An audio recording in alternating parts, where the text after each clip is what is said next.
All in Sports Network. We love sports. This is our Indiana University football episode, but I have a question for you. Okay. Are you feeling saucy? I am indeed Sauce Gardner to the Colts. What a trade, going all in for this year. No kidding. Gave up first round in 26 and 27. Right. And then they also gave up Adonai Mitchell. The player didn't mind giving up. Needed secondary help and got it. Now when everyone is healthy, probably have the best secondary in the league. Wow, what a statement. What a statement there. And, also a statement by the Colts that says, 7-2. We just lost our second game of the year, and there's questions, but there's no question here. All right, sounds good. I'm Kevin. This is my son, Liam. We're the Unstable Blues. Happy to present All Indiana Sports as part of the All In Sports and Rogue Media Sports Networks. Welcome back in. The Hoosiers started slow but dominated in the end against Maryland. A trip to Happy Valley next, and 2 more games after could lead them to the Big Ten championship game. Let's go all in. Yes, you can follow us on TikTok and Instagram at All Indiana Sports and on Twitter at All Indy Sports. And don't forget to like and subscribe on YouTube or wherever you get your podcasts. Yes, indeed. The opening drive, Maryland recap. It was rough early with a first drive interception and some offensive errors, but everything was straightened out after the first quarter ended. Yes. What was your general impression of this game? It reminded me a lot of college basketball where the first 30 minutes, but it's kind of close, and then the last 10 minutes, team just kind of, escapes, except it was more or less like the last, let me do math here, 40-ish minutes. Like about 5 minutes into the second quarter is just downhill from there for Maryland. So Yep. Agreed. So let's go through some of the stuff here. Fernando Mendoza, 14 of 21 for 201 yards, 1 touchdown, 1 interception. Not a great outing from him. Just not good. I mean, but it says something that you set a standard that says you're not good when you throw for a touchdown and interception over 200 yards and you only miss 7 passes. So let's keep that all within a perspective here. Kalon Black had 14 carries for 110 yards and a touchdown. He had a couple big breakout plays. Yep, and Roman Hemby back in the place where he's familiar with against his old team, had 88 yards on 18 carries and a touchdown. Yep, Kobe Martin had 11 carries for 80 yards and a touchdown as well. It went all the way through, which means they had 367 total yards on the ground and 7.1 yards per carry for the entire rushing offense. I'd have to do some checking, but I believe that is their largest total on the ground this year, and they've had some over 300 ones. I think so. Elijah Surratt's streak of consecutive games with a catch ended at 46 as he left the game early with a hamstring injury. I thought surely by the time they end, they just have him hit a screen, catch, and fall. I would have done that. But, there's a lot of things that could go wrong in that selfless instance, so team sports. This is what we've been saying for a while, and that goes into it. So all things have to come to an end, all good things, and Joi Baby Sleep Sacks can help you put your little baby's day to an end with their sleep sacks and matching crib sets. Click the link in the description for more on that. Omar Cooper Jr. then led the Hoosiers with 86 yards on 7 grabs and a touchdown. Yep. The defense had 0 sacks, was very unlike them, but they had 2 interceptions, a couple fumbles as well, and held Maryland to 3 of 12 on 3rd down. You know what? Not every game is going to be the same, and it can't all be cookie cutter, and that's fine. It's you can't always get the sacks. You can't always get the pressures. You can't always get the turnovers, but you do what you got to do to get the job done, and that's what they did. So, with all that, who is your Hoosier player of the game? I don't normally do this. I don't like doing it, but I think it's very, just for the whole season, it kind of should have been this. The offensive line as a whole. All right. 367 on the ground is crazy. It's 200 through the air, over 550 offensive yards. That is absurd. And they've been doing it all season. They have consistently held people out of the backfield so that Mendoza has the time to throw, and they've made holes for the running backs to run through. 367 yards, I guess, is what it took for me to say that, though. I guess so. Well, I'm going to go to the same side of the ball, but a little bit behind them. And I've been saying this for a while. We even had an opening debate about this, and I stood up on the table for this man. And it's really a credit to your mother, who in the very first game said, "That's the dude right there." Kaelon Black. He gets it done however it needs to be done. I love how hard and tough he runs, and yet he's got some cut and some wiggle to him as well. And so, in all honesty, the only reason that he got an opportunity is because the injuries that are at running back. Yep. So, to be fair, he was always the number 2. I forget at this point because it happened so early on. The number 3 who allowed Kobe Martin to become the number 3. He was really good too. But fortunately, I don't believe he's a senior, so he's got time to come back and do it well.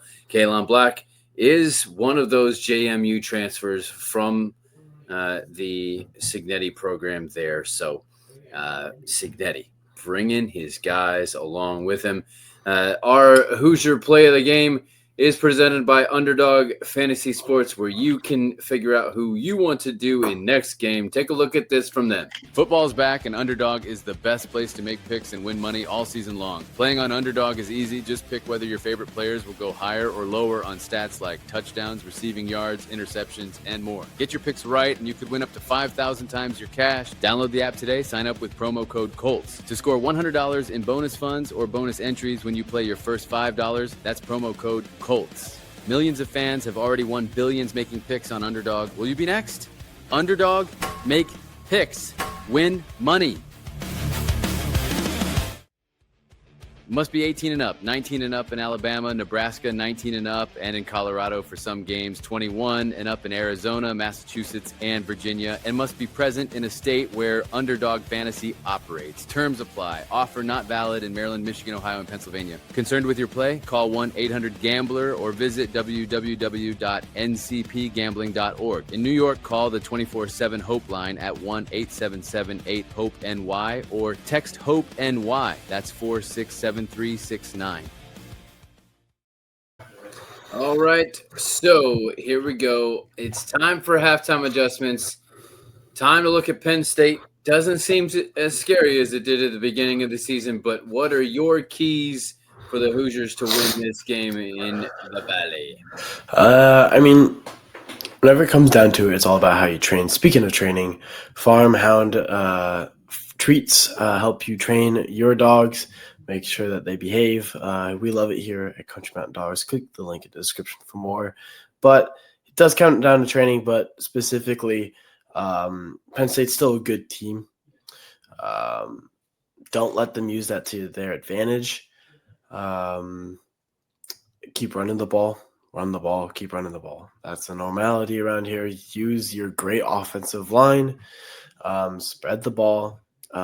Surratt may not be there. So Cooper Jr. is going to be your guy, but he's more than capable of being your guy. He is also a number 1 receiver on many other teams. Right. And don't forget about EJ Williams too.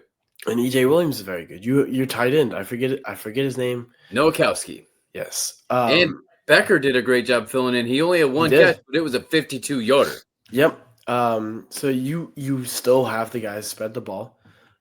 Mendoza can dish it anywhere you need him to. So trust Mendoza, even if he falters a little bit, trust him. And then defensive pressure, Drew Aller, I believe he's still the quarterback. He's not good with pressure at all. Continue to pressure him with your great defensive line. All right. You literally took everything that I was going to say. I will just say this. They are on a bad losing streak.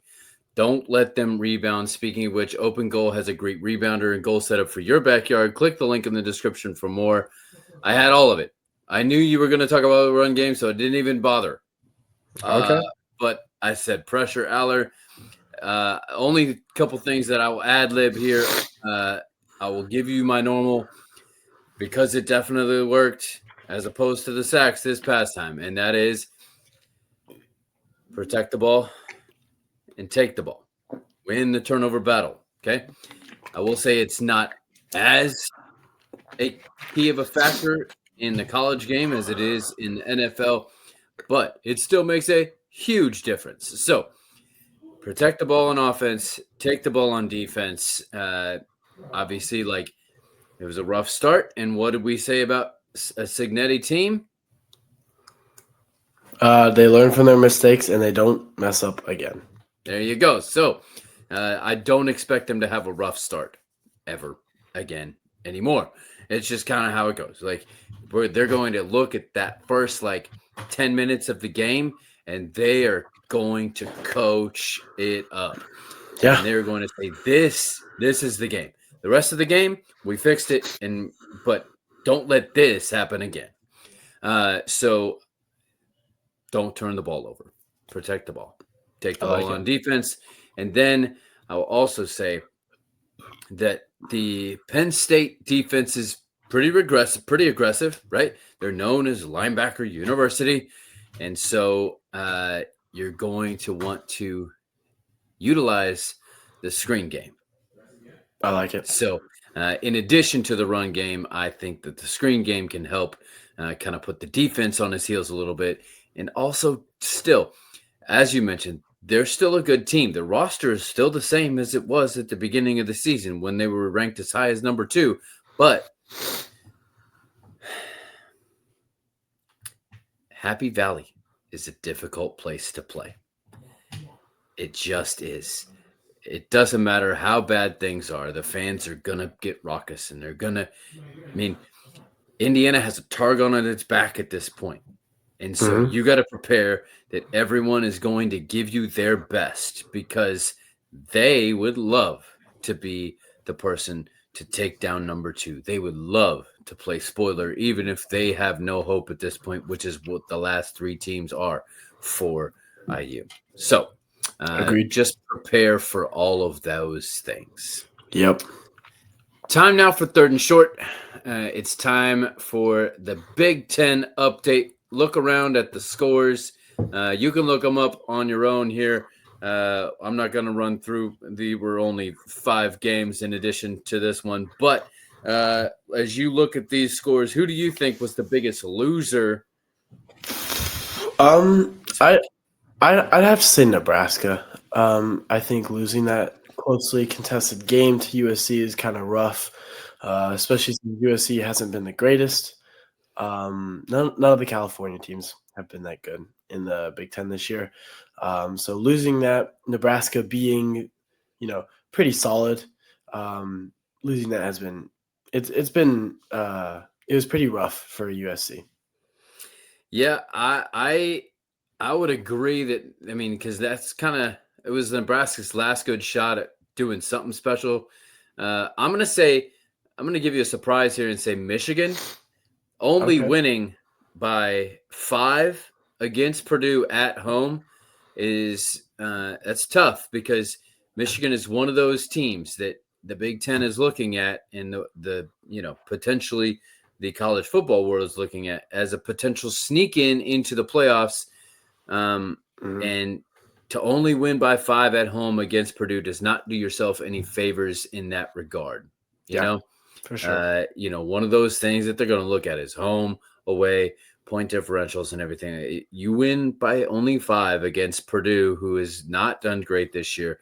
I don't know that they're as bad as they were last year, but still not doing great. That's just a tough call. So, who was your biggest winner then from the Big Ten this week? I think my biggest winner is probably Purdue. At the other side of that, we talked yesterday in the recap about the other side of the coin. This is kind of the other side of the coin. It's Purdue did pretty good job. Michigan was known to be a very good team. I believe they're top 25 ranked. Yep. I don't know if they dropped at all, but so Purdue going out there and competing with a top 25 team, definitely something to look out for if you're IU. But I'd give Purdue the biggest winner. I am going to do the same thing in your game from your biggest loser as you just did for mine. I'm going to say the USC is the biggest winner, put Nebraska in its place. Nebraska is a good team, even though they're not ranked. USC now ranked at top 25 and trying to make a push again to kind of get into that conversation around the playoffs and things like that. Yeah. And so to go on the road against Raiola and win that, it speaks volumes for where they are and where they want to head as a program. Even if you can't quite get there this year, it's something to build on and 100%. get yourself to a bowl game this year and launch yourself into next season really well. So road games are always tough, especially when you got to go across a few different time zones like that. So, yeah, for sure. Well, that's it. That's all the time we have for today. We'll be back tomorrow with our unstable pick 6 for this week's NFL slate. And then we will welcome you back for our Keep the Pace as we look at the Pacers season thus far, as well as Miles Turner's return to Indianapolis. And then we'll finish off the week with our preview with a pretzel and a sausage in Berlin as the Colts take on the Falcons. Yep. Well, this is Liam. And this is Kevin. Reminding you to stay all Indiana. All in Sports Network. We love sports.